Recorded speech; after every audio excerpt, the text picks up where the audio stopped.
Olá, seja bem-vindo a mais uma edição do Conexão Crefito 5, o quadro que traz para você entrevistas com fisioterapeutas e terapeutas ocupacionais que fazem a diferença na sua profissão. Vem com a gente para saber quem é o nosso entrevistado de hoje.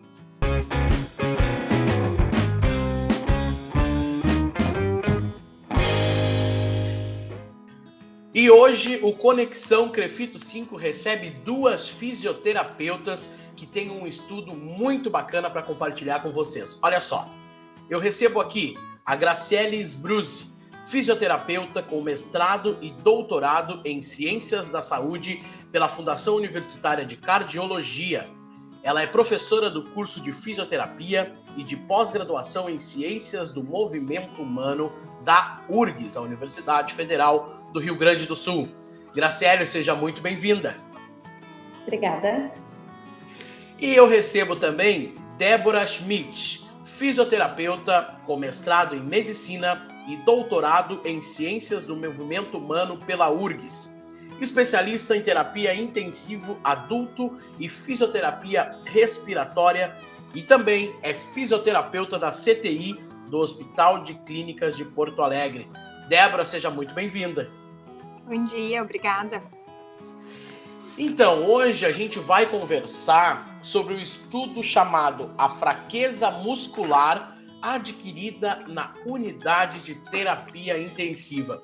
E eu já começo perguntando para vocês, o que é esse estudo, né? Por que o tema? Qual o objetivo? Quanto tempo foi necessário para a avaliação desses pacientes? Quais conclusões vocês conseguiram tirar dele? A gente quer saber um pouco mais desse estudo. A palavra está com vocês.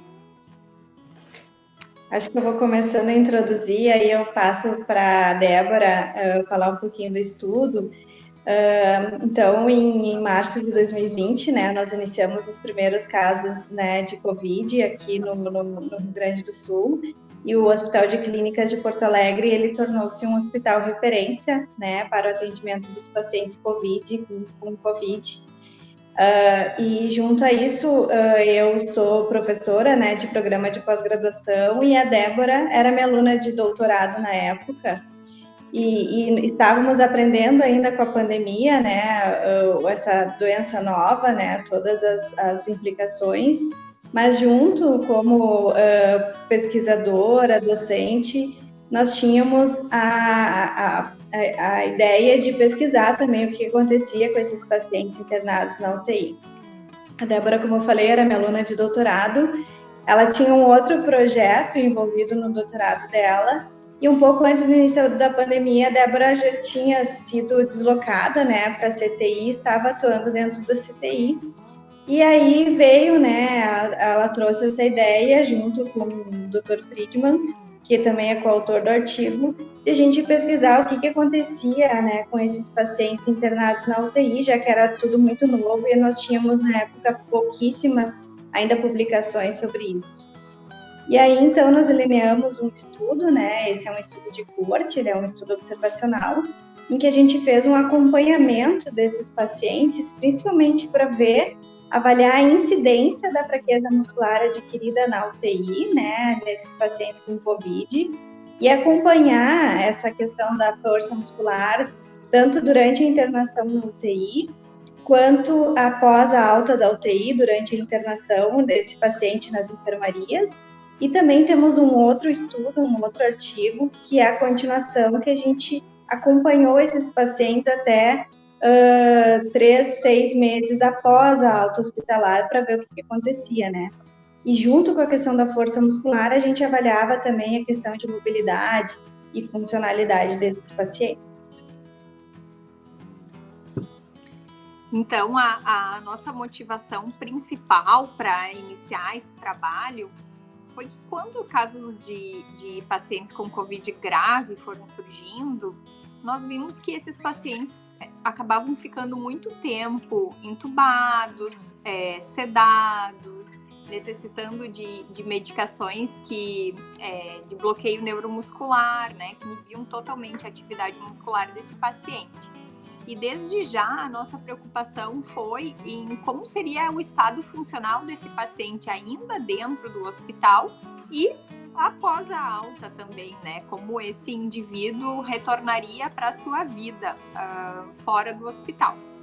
E a preocupação também partiu por a gente ver um perfil muito jovem de pacientes que eram expostos a essa condição grave, aos tratamentos necessários para essa fase aguda da doença e que acordavam com uma importante fraqueza e uma importante limitação funcional, né? Então, a fraqueza adquirida na UTI é aquela fraqueza que ela não tem outra explicação a não ser a doença crítica do paciente e o tratamento a qual esse paciente é submetido.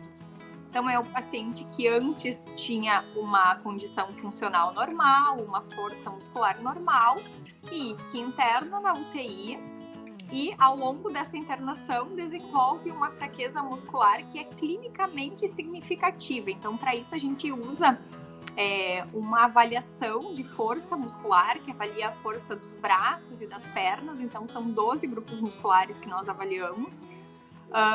E a partir disso, então, o paciente tem um diagnóstico, isso já é bem documentado na literatura, então existe um ponto de corte, né, para a gente determinar se esse paciente tem fraqueza adquirida na UTI ou não, tá? Falando um pouquinho sobre o que a gente viu na nossa pesquisa e resultados, né, tanto da pesquisa durante a internação como do acompanhamento.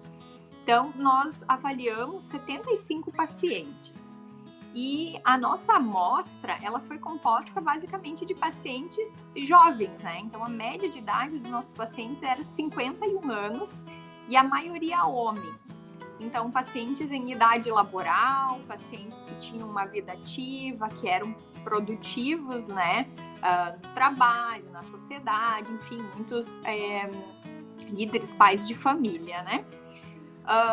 Quantos pacientes acordavam na unidade de terapia intensiva? 52%, ou seja, mais da metade dos pacientes tinham uma fraqueza muscular clinicamente significativa, tá? E no momento da alta da UTI, ainda 37% desses pacientes permaneciam com fraqueza e ainda 13% tinham alta do hospital ainda com fraqueza muscular importante, tá? Quando a gente comparou os pacientes que tinham desenvolvido fraqueza adquirida na UTI com os que não tinham desenvolvido fraqueza, a gente viu que esses pacientes foram aqueles que precisaram ficar mais tempo internados no hospital. Então, eles ficaram mais de 40 dias internados no hospital, os pacientes com fraqueza, enquanto os pacientes que não tinham fraqueza adquirida na UTI, o tempo mediano de internação foi de 16 dias, então uma diferença muito grande de tempo, né? E esses pacientes também foram os que ficaram mais tempo na UTI, que ficaram mais tempo em ventilação mecânica, que enfrentaram mais dificuldades para conseguir fazer o processo de retirada, de desmame da ventilação mecânica. Usaram mais medicações sedativas, antibióticos, corticoides, e também ficaram mais tempo com sedação profunda, ou seja, aqueles pacientes que ficam sedados e realmente ficam inativos, né? E ficaram mais tempo restritos ao leito. Nós tentamos entender também, então, para essa população de pacientes com Covid, o que eram os fatores que realmente estavam associados ao paciente desenvolver fraqueza adquirida na UTI. E o que nós encontramos, então, foram diversos fatores que foram associados e que já vinham sendo relatados na literatura, como o tempo que o paciente fica sedado, o tempo que o paciente usa de bloqueador neuromuscular, a gravidade da doença do paciente, da doença crítica, né? E nós vimos, então, que para todos os pacientes, o tempo que o paciente fica imóvel no leito é um fator independente associado ao desenvolvimento de fraqueza adquirida na UTI. E para os pacientes em ventilação mecânica, que precisaram ser intubados, utilizaram ventilação mecânica invasiva, o tempo que o paciente usou corticoides também foi um fator independentemente associado. E a gente, então, viu que ao longo do tempo, né, o uso de corticoides ele foi padronizado para todos os pacientes que A gente teve um estudo importante que mostrou, né, que o uso de corticoides conseguia diminuir a mortalidade nos pacientes graves, né? Então, os pacientes, basicamente todos utilizaram corticoide, então esse foi um fator de risco que ele não conseguia ser tão modificado para essa população de pacientes, né? Uhum. Os pacientes, ao longo do tempo da internação hospitalar, eles foram melhorando, mas aqueles pacientes que desenvolveram fraqueza adquirida na UTI, eles tiveram alta ainda com uma condição funcional muito pior, ainda mais fracos, com uma limitação maior para mobilidade, com mais dependência, né? E aí nós fizemos esse segundo acompanhamento dos pacientes após a alta hospitalar, né? 30 dias, 3 meses e 6 meses depois da alta, a gente entrou em contato telefônico com os pacientes ou familiares para saber como que estava a recuperação desse paciente, quais as limitações funcionais que esse paciente ainda enfrentava depois, né? Para isso, nós utilizamos uma escala que ela foi sugerida para ser utilizada em pacientes com Covid-19, a PCFS, né? E essa escala, então, através da avaliação por meio dessa escala, que leva em conta também se o paciente ainda persiste com sintomas, sintomas de cansaço, de dispneia, até mesmo, né, sintomas psicológicos, através da avaliação dessa escala, a gente viu que mesmo passados 6 meses da alta da UTI, aqueles pacientes que tinham desenvolvido fraqueza adquirida na UTI, que foram os pacientes que tiveram alta com uma condição funcional pior, 66% deles ainda tinham limitação funcional, mesmo passados 6 meses da alta da UTI. E entre os pacientes, o grupo total de pacientes, nos 30 dias pós-alta, mais de 90% tinha limitação funcional. E essa limitação funcional ela foi diminuindo ao longo do tempo, mas os pacientes que tiveram fraqueza adquirida na UTI e que tiveram alta hospitalar com uma condição funcional pior, eles tiveram desfechos funcionais piores ao longo do tempo, ou seja, eles demoraram mais a conseguir se recuperar e muitos não conseguiram uma recuperação funcional completa. E pensando assim num futuro, né? Como é que vocês veem que esse estudo que vocês fizeram podem agregar na área da saúde e auxiliar futuros fisioterapeutas e até outros profissionais da saúde que possam vir a lidar com essa questão da fraqueza muscular, né? Como é que vocês entendem que isso pode contribuir para a profissão? Eu acho que o estudo ele foi super importante porque foi um dos estudos grandes, né, publicados numa revista de grande fator de impacto dentro da fisioterapia, que foi a Physical Therapy, uma das melhores revistas na área, abordando essa questão do paciente com Covid, né? E a gente mostrou o quanto o desenvolvimento da fraqueza, né, como a Débora já falou, essa fraqueza muscular é um fator de risco, né? É ruim para esse paciente e tem todo esse desfecho, como a Débora estava falando, por mais que nesse artigo não estejam publicados esses dados, mas tem um desfecho a longo prazo para esse paciente, né? Inclusive pós-alta hospitalar. Então, o quanto é importante a mobilização precoce desse paciente dentro da CTI, né? Para que os físios que estão lá na CTI, os nossos alunos que estão dentro da CTI, e cada vez mais se fala e se trabalha na importância dessa mobilização precoce. Principalmente nos primeiros dias que o paciente está internado, e aí a gente tem, por exemplo, dentro do Hospital de Clínicas, um protocolo de mobilização precoce com diferentes estratégias de mobilização desse paciente desde o primeiro dia, mesmo quando o paciente está sedado, não está cooperando ainda, porque o nosso objetivo é evitar que esse paciente desenvolva essa fraqueza muscular, já que a gente viu no estudo os riscos, né, que isso acarreta.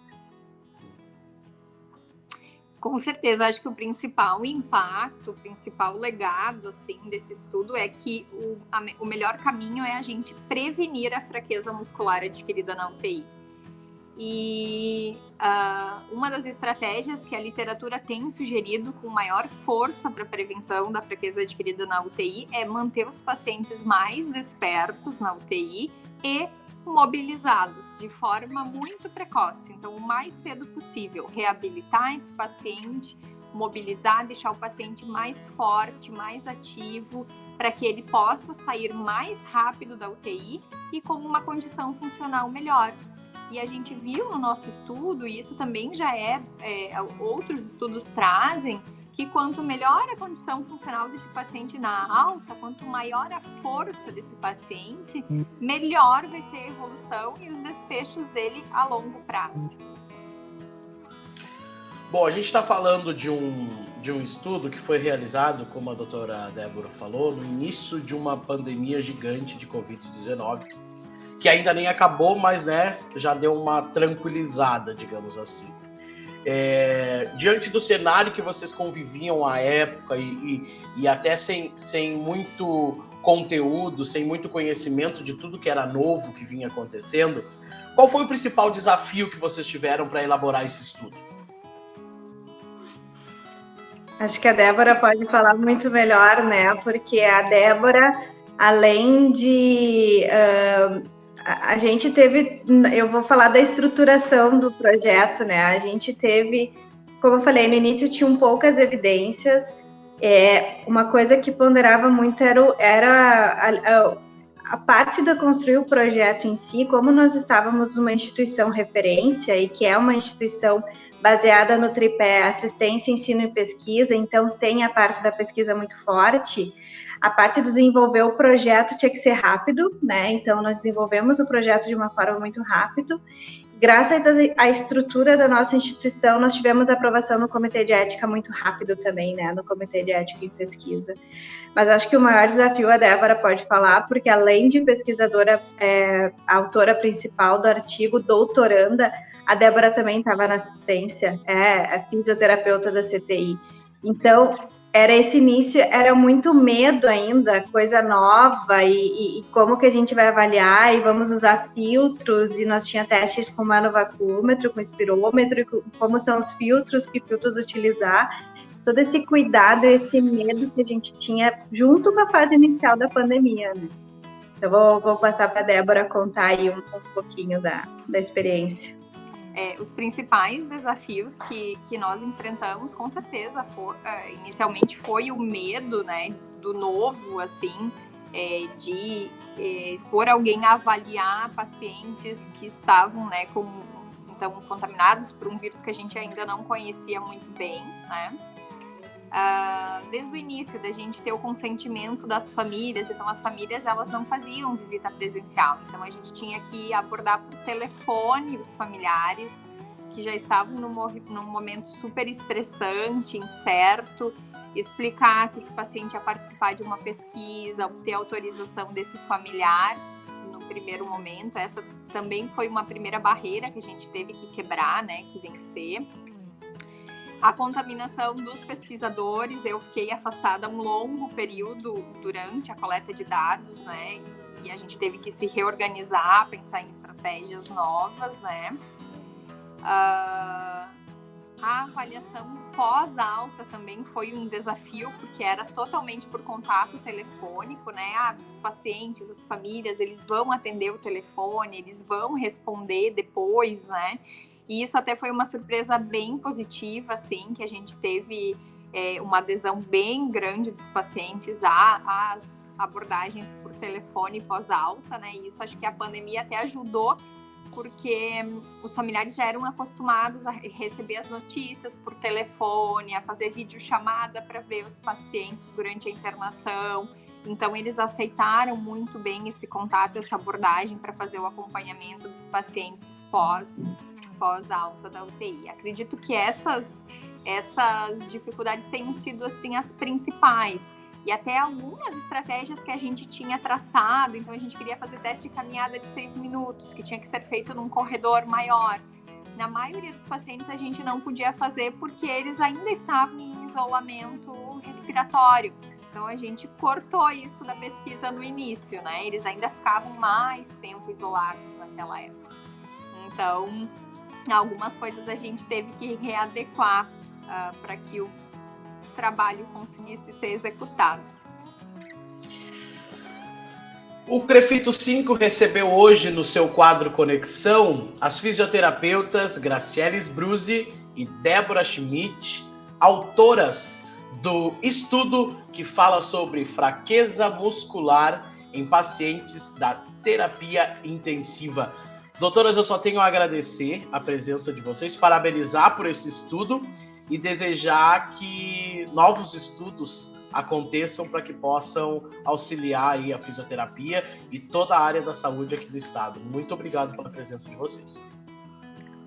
Obrigada Israel, e obrigada ao Crefito 5 por essa oportunidade, né, de estar falando sobre esse trabalho que foi bem impactante, né, e que ajude os nossos profissionais na tomada de decisão clínica.